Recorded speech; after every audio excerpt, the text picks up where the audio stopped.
Leo, are you saying that I'm part of God or that I am God? I'm saying that you are God, but also you are part of God. So it depends on what you define you as in that sentence.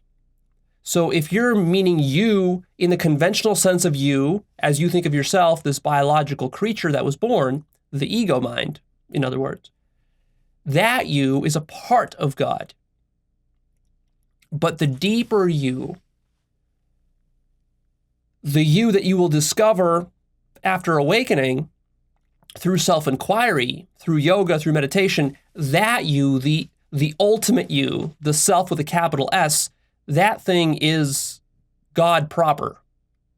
Fully God, not just a part of God. And sometimes I hear this objection from people who do spiritual work or who are religious, and they say, well, yeah, okay, Leo, I buy the fact that maybe I'm part of God, but now you're going too far by saying that I actually am God. I'm not actually God. I'm just a part of God. That's what you mean, right? And again, I'm telling you, no. If you go deep enough with your consciousness work, if you become fully awake, what you'll realize is that you literally are the whole of God. That's a radical statement that many orthodox, exoteric religious teachings do not tell you, which is why it confuses people. But nevertheless, it is the case. You just need to go very deep into your realization of God. And usually when you first start to realize God, you might start to realize that you're part of God, but not yet realize that you're the whole of God. So that just requires going deeper and doing more work. Next question. Leo, if I'm God, why don't I experience it or feel it? After all, if God is real, why can't we see it? This requires a little bit of explanation because it is tricky. See, God is a trickster by his very nature. And why is that? Because trickery or illusion is the substance of reality, what you know of as reality. You know, you've taken reality for granted your whole life and you've just assumed that reality is just a given. Well, turns out reality is not a given. Reality is only possible when you imagine that it's possible and you believe in it, in a sense. So you have to trick yourself in order to experience reality in the solid, concrete, physical way that you do.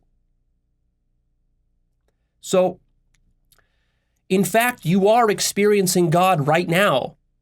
You've been experiencing God your entire life. The entire universe is God. So you've been looking at it the whole time. The problem with God, though, is that it's so total that precisely because its totality is absolute, there's nothing beyond it, there's nothing outside of it. It encompasses absolutely everything. It's because of this that when you are born as a human being, you mistake God for this little physical reality that you're in right now.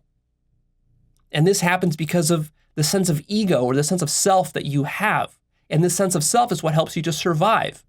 So you are in God all the time, but you're not realizing it precisely because it's not important to your survival for you to be able to be conscious of God.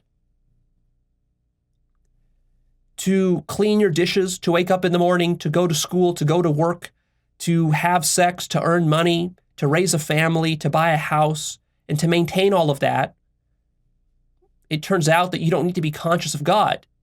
In fact, being conscious of God in a certain sense hinders those things because a lot of those things are predicated upon lies and illusion.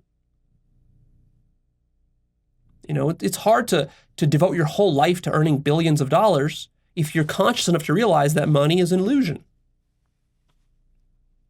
So you have to appreciate that the substance out of which everything is made is actually completely irrelevant to you in your everyday life, which is why you ignore it. You sort of factor it out, right?